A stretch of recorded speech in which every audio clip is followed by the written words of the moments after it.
My presentation is a little bit more maybe philosophical. I'm not going to present a research paper or my research experiences, but I'm getting to an age where I'm trying to consider, okay, what's next, what's in the future, what's my role there, what would be the role of other people in the future. And I think that was a reason that I was discussing with John once long ago about the title of this presentation. And actually I kind of forgot why I had suggested this title. And it's like a satellite that's like in my mind, and then sometimes it's far away and then suddenly it's coming back. So I really had to think over the issue again. What did I mean with this title? But it came back in my mind again. What I'm going to talk about is about the evolution of drowning research, why you do research, I think what are the building blocks to promote and to make more progress in research, and a little look to the future.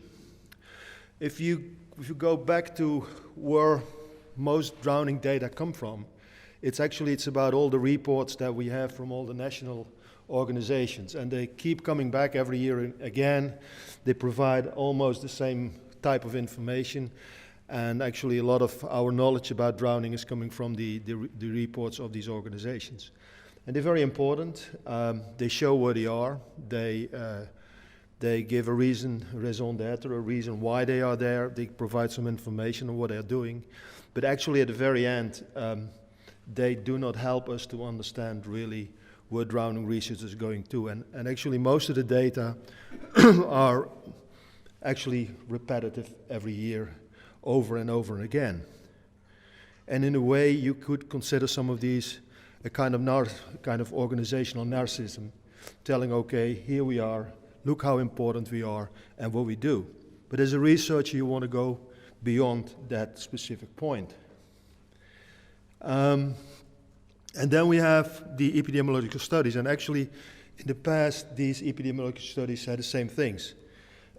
They told us a little bit about nationality, about gender, age, the time of the year, location and causes. And also these studies were kind of repetitive, and what they show most of the time is that in different countries there are different risk groups and different risk situations.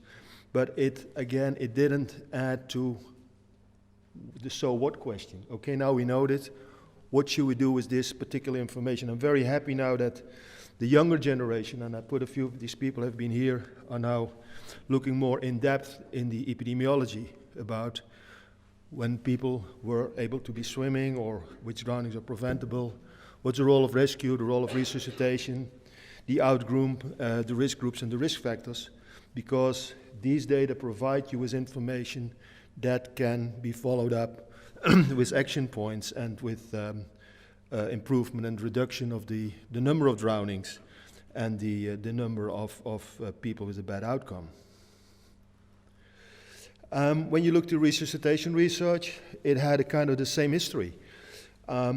Initially, the drowning resuscitation studies, the very old ones, the people were kind of looking to an area that they were fascinated by. There was something was happening there, but what actually was happening nobody was aware of.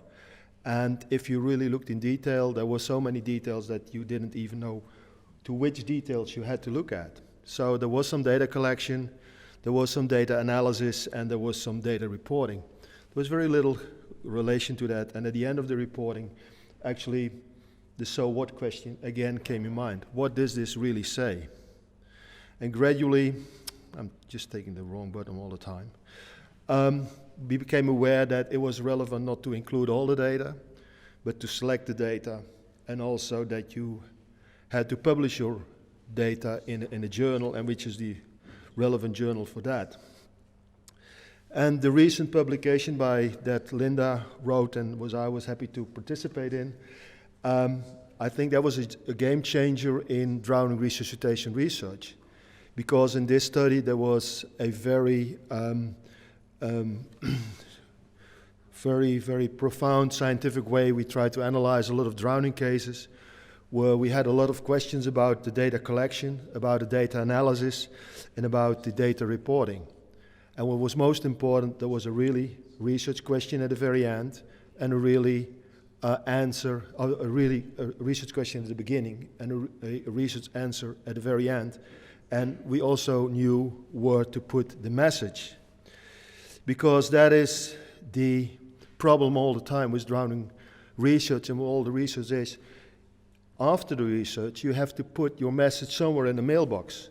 Somebody has to do something with that, and somebody has to open that envelope and say, okay, now I know what I need to do.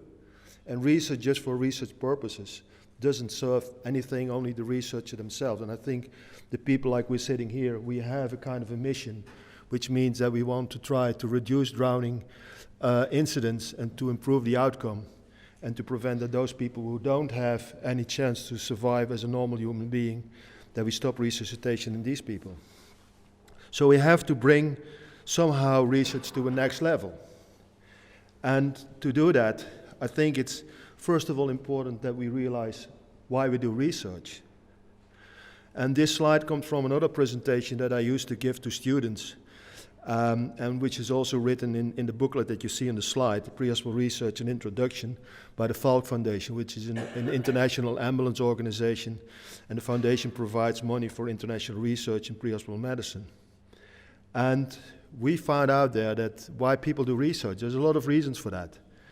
Some do research because they just want to describe something, or because they want to understand something, or they have an impression about something and they want to replace the impression by data, or they want to improve the quality of the performance, or to obtain political support or financial support, to demonstrate they are professionals, to give the best care of the patient, and maybe also for many of us it's just because it's important for your career. But it's very important to realize why we are doing research. And I just want to know from the people here in the audience, why do you want to do research? I mean, there's a lot of researchers here in this audience. What's your reason? Why do you want to do research? Jonathan, why do you do research? No, I was talking Jonathan, but you can tell also. Give Jonathan time to wake up. Thank you. Why do you do research?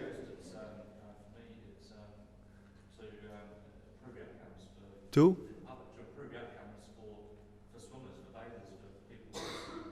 Sorry, to improve outcome.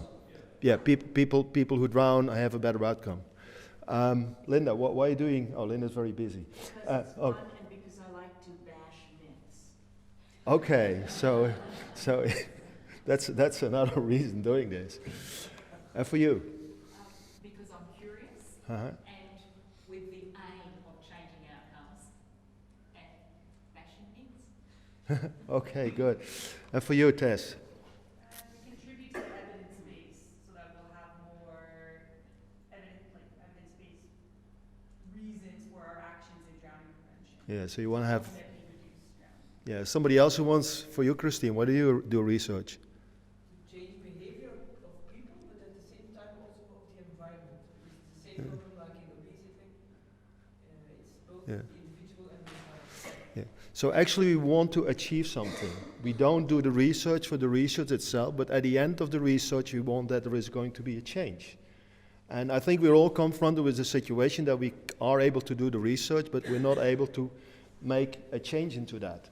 And I think partly this is because the level of research we're doing at this time is as far as we can get, but we have to improve. And we need some understanding of why we do this research and then to come up with some building blocks. So I just put this slide there because I was trying to imagine it myself, and some of these issues were mentioned by you. It's about creating awareness. It's about identifying risk groups. It's about developing effective preventive measures, to develop safe and efficient rescues, to optimize drowning resuscitation guidelines, and then when they exist, that the people already are able to perform the resuscitation in a better way, to decide when treatment is not useful, but maybe also sometimes to have a role as an authority in some ethical, environmental, and political issues which are related to drowning. And I think we need some building blocks to get to that level, to really to achieve and to be relevant in our studies. And I think the building blocks exist of the body of knowledge that we have.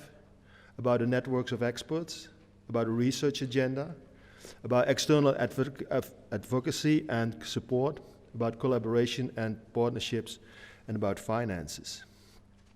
If we look at the body of knowledge at this moment in drowning, this is increasing. The number of publications are steep increasing since the last 20 years. There are 2 very good books, both with a lot of research data inside of it. The beach lifeguarding is the science of beach lifeguarding. In drowning, there's a lot of information there. And if you look to the PubMed publications on drowning during the last 5 years, you see that there's almost 1,000 articles are now available. So our body of knowledge is there, but we still need to increase this body of knowledge. If we talk about the research networks, Jonathan yesterday already mentioned IDRA, the International Drowning Research Alliance, which is potentially a very important source for future research collaboration. It's there to share experiences of researchers, or to share experienced researchers, to sharing resources. Maybe one researcher has an experimental setting that you can use, the other one has students, the other is very good in research design.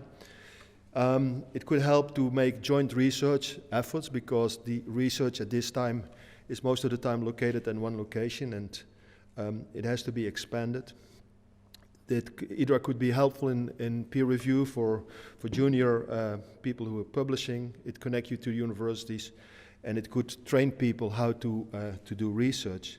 So at this time in place, there is a network, but we still have to make it function in a way that is important. Then I think it's very important to establish a research agenda.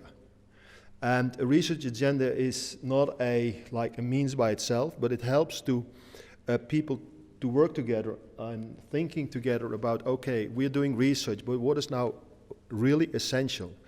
And a research agenda is something which is quite normal these days. I mean, very many professional groups and research groups provide and make research agendas in different ways. They publish it in different ways.